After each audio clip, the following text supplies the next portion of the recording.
Alira, Arbin, and Drayton were names no one spoke aloud in Liverpool until the city discovered the darkness they hid behind ordinary faces. What seemed like quiet streets and everyday life was actually the stage for a chilling network of manipulation, fear, and control that had operated in plain sight for months. Liverpool woke up every morning looking the same.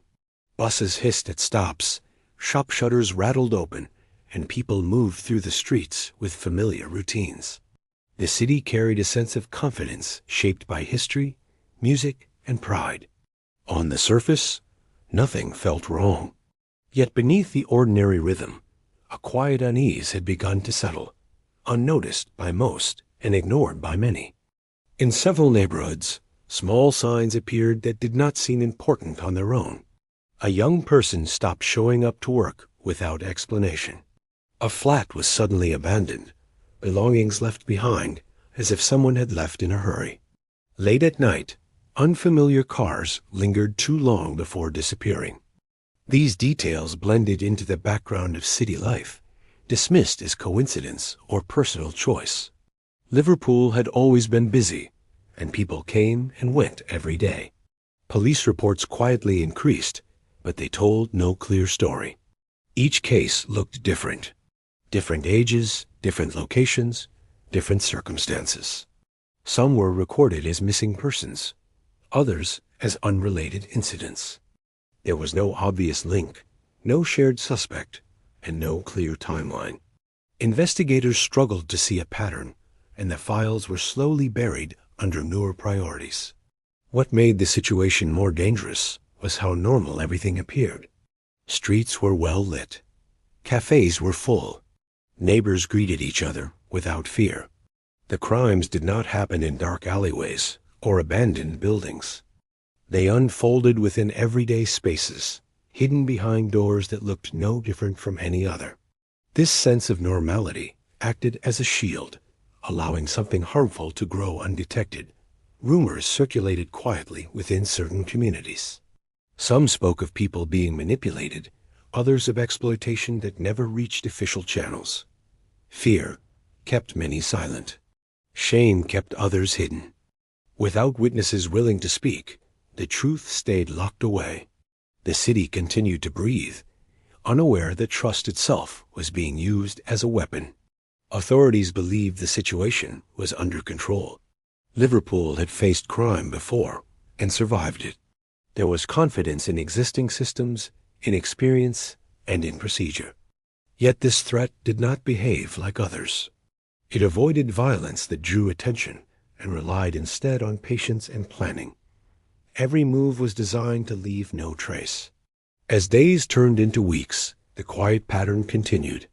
Life carried on as usual, while something dark operated just out of sight. The calm streets became part of the disguise. The absence of noise became the loudest warning, though no one recognized it at the time. By the time the city would realize what had been happening, the damage would already be deep, and the truth would be far harder to face. The investigation into Liverpool's rising number of mysterious cases began slowly, almost imperceptibly. What at first seemed like random incidents soon revealed a hidden structure beneath the chaos. Detectives started noticing faint patterns.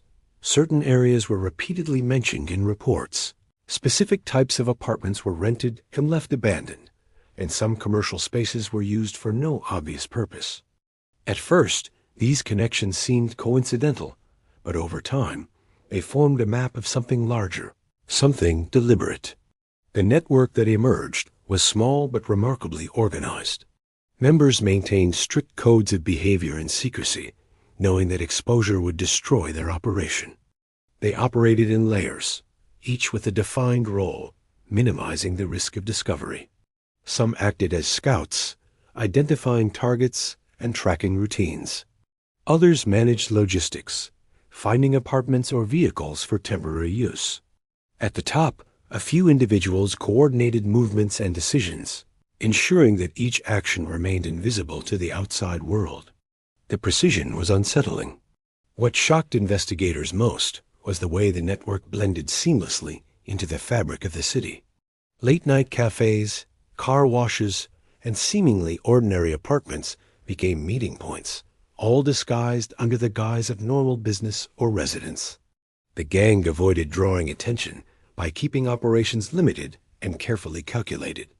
They rotated locations frequently, making it almost impossible for authorities to predict where they would appear next. Even digital communication was cautious. Messages were coded, erased, or routed through multiple devices to hide any trace. The sophistication of the network suggested planning and discipline far beyond what anyone had anticipated. Unlike other criminal groups that left a trail of visible signs, this operation relied on subtlety. Silence was their shield. Trust was their weapon. They targeted individuals who were isolated or vulnerable, ensuring that even if someone escaped, it would take time for connections to emerge. For law enforcement, this made the investigation frustratingly slow. Evidence was fragmented, witnesses were rare, and patterns were buried under layers of deception. Despite the secrecy, small cracks began to appear. A careless message, an unnoticed detail, a fleeting photograph, each offered tiny glimpses into the network structure. Investigators started to map relationships between locations, linking previously isolated incidents. They realized that what had seemed like random disappearances and minor crimes were part of a coordinated system operating right under the city's nose. The discovery of this hidden network shifted the investigation entirely. It was no longer about isolated cases or random events. It became a hunt for an organized system, one that thrived on secrecy, discipline, and manipulation. The more detectives uncovered, the more complex the network appeared.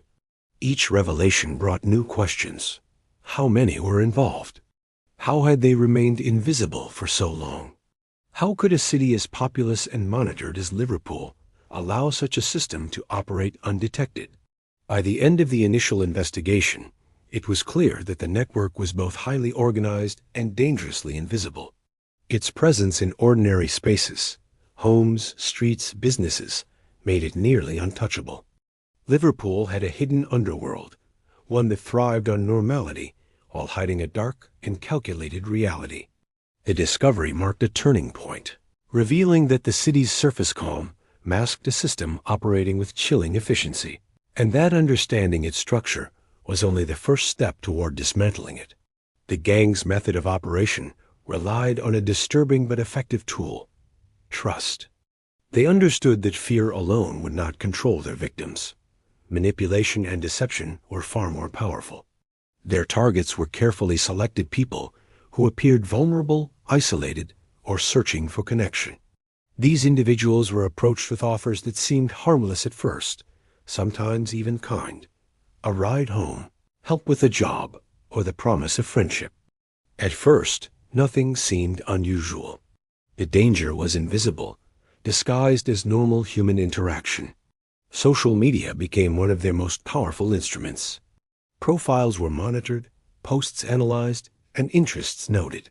Invitations to private events or messages of encouragement created a sense of connection. Slowly, the gang built a psychological web, making their victims feel understood or needed. Once the first step of trust was taken, it became increasingly difficult to see the threat lurking beneath.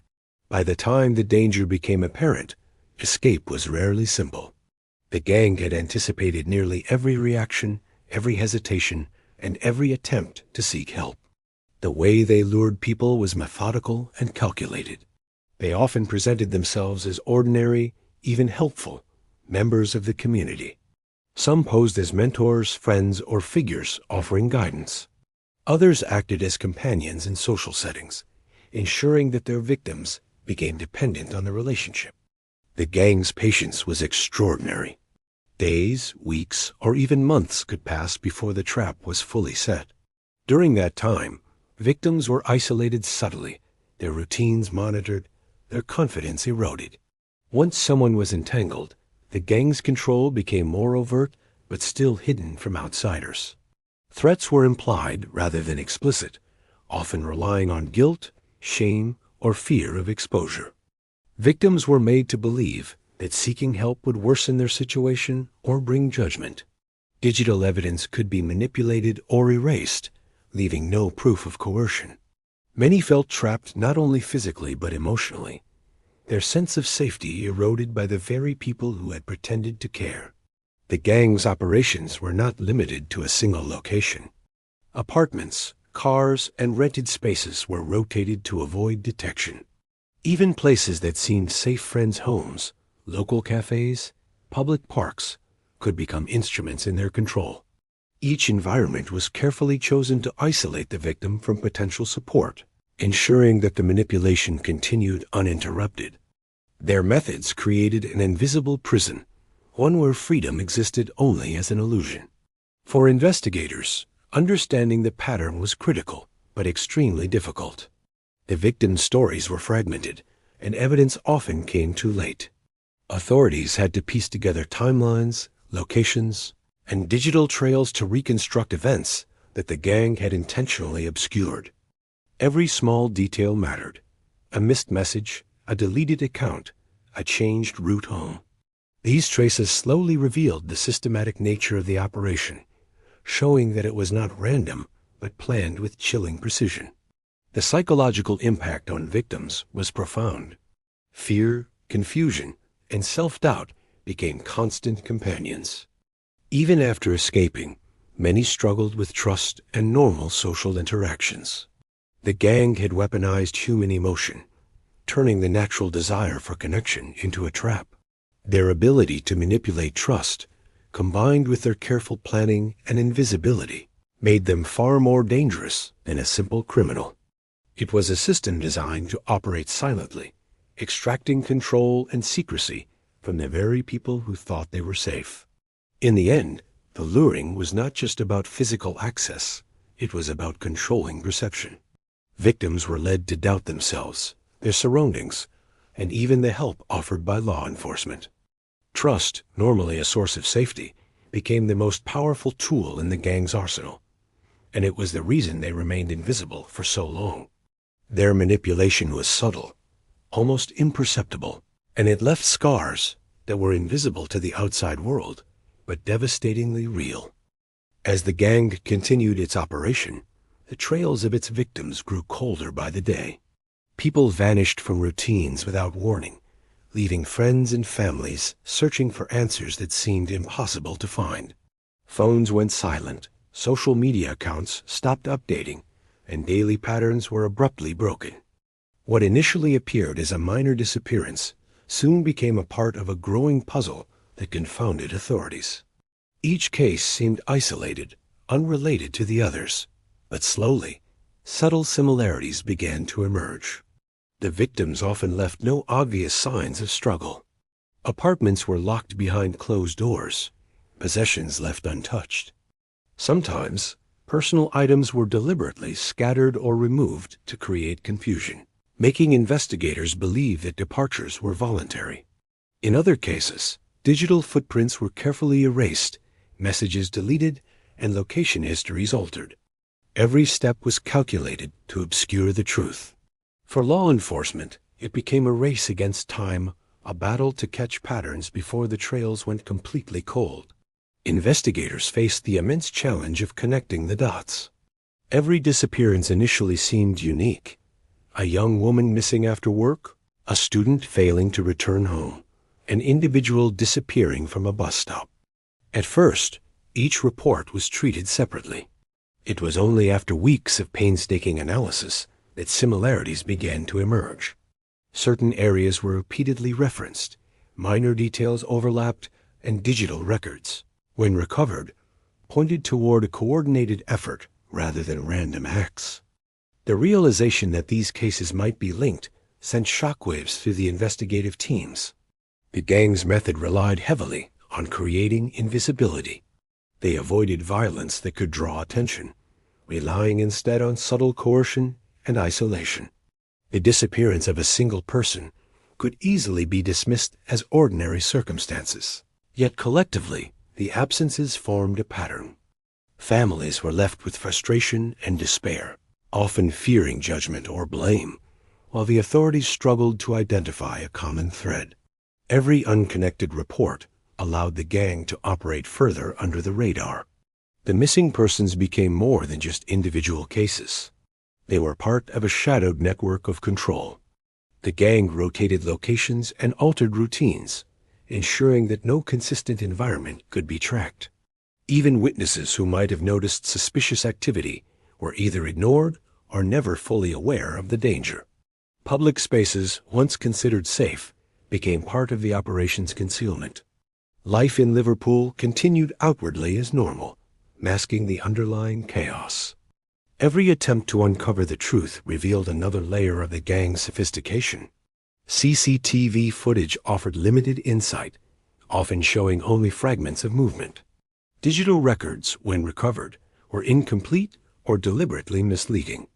Each investigation demanded careful analysis, cross-referencing, and patience. Even small details, like a fleeting car in a residential area or a brief interaction at a cafe, became crucial pieces in the emerging puzzle. Despite the efforts of law enforcement, the victim's absence created a sense of helplessness. Friends and family were trapped in limbo, unable to act or understand the forces controlling their loved ones. For the city, this slow realization became chilling. The danger was not in visible crime or violent acts, but in a carefully orchestrated invisibility. The gang's skill at erasing traces and manipulating circumstances meant that Liverpool was teetering on the edge of awareness, only beginning to grasp the scale of what had been occurring quietly in its neighborhoods. By the time patterns became undeniable, weeks and sometimes months had passed. The city had unknowingly allowed a system to function, one that thrived on absence, silence, and misdirection. The vanishing trails were not random. They were deliberate, precise, and calculated, leaving only confusion in their wake. What looked like ordinary gaps in life was, in reality, a meticulously crafted network of disappearance, isolation, and control, invisible to most, but devastatingly real to those affected. The breakthrough came unexpectedly, in a moment that seemed almost trivial at first. A routine traffic stop on a quiet Liverpool street revealed something no one had anticipated. Officers noticed a car parked oddly, its driver nervous and evasive. At first, it seemed like an ordinary incident, a minor violation, nothing more. But when the officers looked closer, they discovered a hidden phone tucked under the seat. It appeared insignificant, yet the contents inside would change the course of the investigation entirely. The phone contained messages, images, and location data that had been carefully coded. At first glance, it was almost unreadable, a series of numbers, symbols, and blurred photographs. But as analysts began to decode the patterns, a clearer picture emerged. The data revealed repeated movements across the city, links between certain apartments, and the frequent presence of individuals at multiple locations. Suddenly, what had seemed like isolated cases now connected, forming a network that investigators had only guessed at. Every detail mattered. Images of car interiors, street corners, and apartment hallways, often appearing random, were actually markers. They indicated meeting points, routes, and temporary safe houses. The gang had been documenting their own movements, unintentionally leaving a digital trail. Analysts could trace the movements over days and weeks, uncovering rotations and schedules that had previously been invisible. The realization was staggering. This network had been operating under a disciplined system, and now, for the first time, law enforcement had a key to understanding it. Even more surprising were the messages themselves. They revealed careful coordination between members, instructions for handling victims, and methods for erasing evidence. Every communication had been intended to remain private, yet in the hands of the police, they became a map of the gang's operations. The level of planning and foresight was astonishing, showing that these were not impulsive criminals, but individuals operating with methodical precision.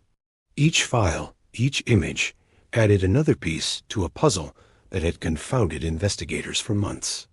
The location data provided insight into the gang's geographical strategy. Apartments were rotated frequently, often in busy neighborhoods, so that no one residence could be traced back repeatedly. Vehicles were swapped, and meetings were arranged in crowded public spaces, where casual observers would notice nothing.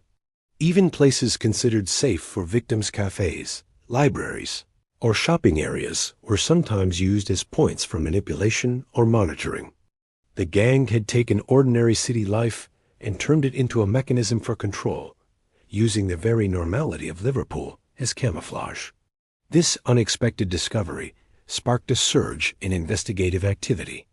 Analysts worked tirelessly to map every connection, every movement, and every relationship revealed by the phone. Surveillance teams were mobilized, patterns cross-checked with missing person reports, and small leads rapidly expanded into a comprehensive plan. For the first time, the gang's network was no longer invisible. It had a shape, a structure, and a rhythm. The significance of the clue could not be overstated. What had begun as a minor stop had unlocked a door into the hidden world that had operated undisturbed for months. Suddenly, investigators were no longer chasing shadows. They had a guide, however imperfect, that allowed them to anticipate the gang's next moves. The seemingly random disappearances, the vanishing trails, and the unexplained absences all began to make sense. This single moment revealed the organized, calculated, and chilling reality of a network that had once seemed untouchable. From that point onward, everything changed. The investigation gained focus, urgency, and direction. The gang could no longer operate with the same freedom, and for the first time, the possibility of dismantling the network became real. What had once been a collection of isolated mysteries had now formed a pathway into the dark underworld hidden in Liverpool's ordinary streets. It was a discovery that would set the stage for the unraveling of the entire operation.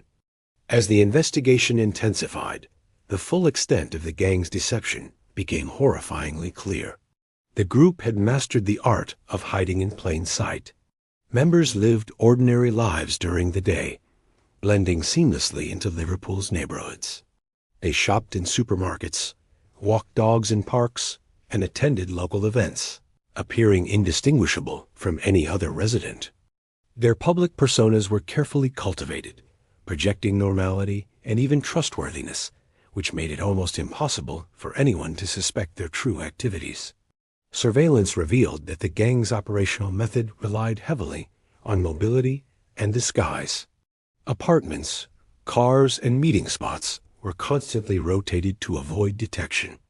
They frequently switched residences, sometimes staying for just a night before moving to another flat in a completely different part of the city. Even their digital identities were fluid. Social media accounts were frequently deleted, recreated, or masked behind fake profiles.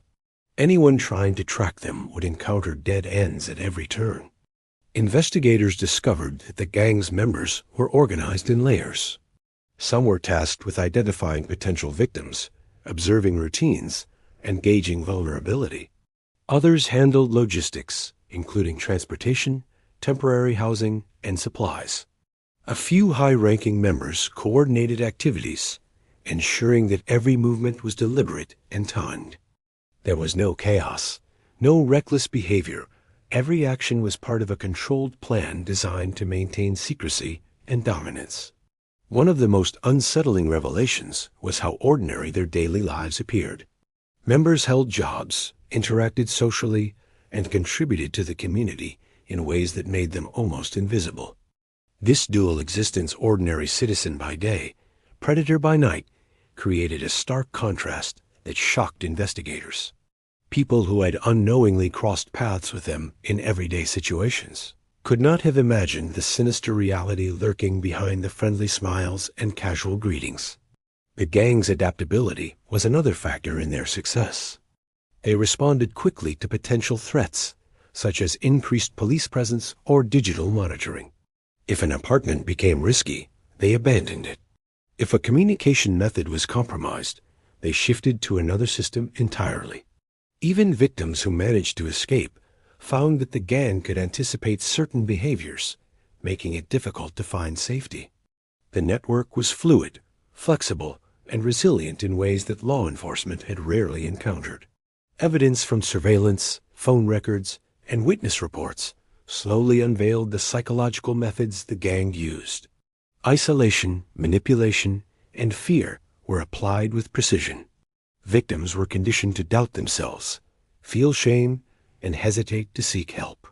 The gang's ability to operate invisibly relied not just on physical concealment, but on controlling perception. Those outside the operation saw nothing suspicious, while the victims were trapped in an invisible prison of threats and dependency. The realization of how deep the gang had infiltrated ordinary life was chilling. Ordinary interactions, public spaces, and daily routines had been weaponized. Their success depended on the city's indifference and the assumption that danger always looks obvious. Liverpool's streets, bustling with normal activity, had provided the perfect cover. For many victims, the psychological impact was profound. Years of manipulation, isolation, and coercion had left scars that could not be easily healed. Some felt guilt for the circumstances they had been forced into, even though the blame lay entirely with their captors. Others struggled with anxiety, distrust, and the fear that danger could reappear at any moment. Support networks, counseling, and careful monitoring became essential for helping them rebuild lives, piece by piece. Recovery was slow, and each step forward was hard-won. The city itself faced difficult questions. How had such a coordinated and hidden network managed to operate for so long without detection? Liverpool's authorities realized that prevention and awareness had to improve. Public campaigns, better communication, and proactive monitoring of vulnerable populations became priorities. The case exposed not only the criminal network, but also gaps in the systems meant to protect citizens. The investigation also served as a lesson in vigilance. The gang had thrived because they exploited normality. Recognizing that danger could appear in familiar places became crucial for both authorities and the public. Community engagement and education were key to ensuring that future threats could be detected. Liverpool's residents began to understand that appearances could be deceptive, and attentiveness was protection. Law enforcement learned equally important lessons. The case highlighted the power of persistence and digital evidence. Investigators discovered that small clues, overlooked at first, could accumulate to reveal the larger picture. Surveillance, forensics, and coordination proved essential in dismantling a network that seemed untouchable.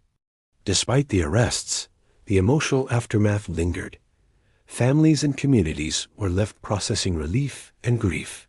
Healing, both personal and communal, required time, attention, and acknowledgement of the suffering caused. In the end, Liverpool emerged with a sharper awareness of its vulnerabilities and a renewed commitment to safety. The case became a cautionary tale, demonstrating how easily trust can be exploited. Survivors' stories began to be shared, helping others recognize warning signs and seek help sooner. The city had survived the ordeal, but it had been forever changed, reminded that vigilance is essential. The collapse of the network marked the end of one chapter, but the journey of recovery had only just begun. Liverpool's streets, once again bustling and bright, carried both the relief of safety and the memory of the past. The story served as a warning. Crime can hide in plain sight, but with courage, even the darkest networks can be exposed. The city had learned that while evil can thrive in secrecy, truth and justice are powerful enough to bring it into the light.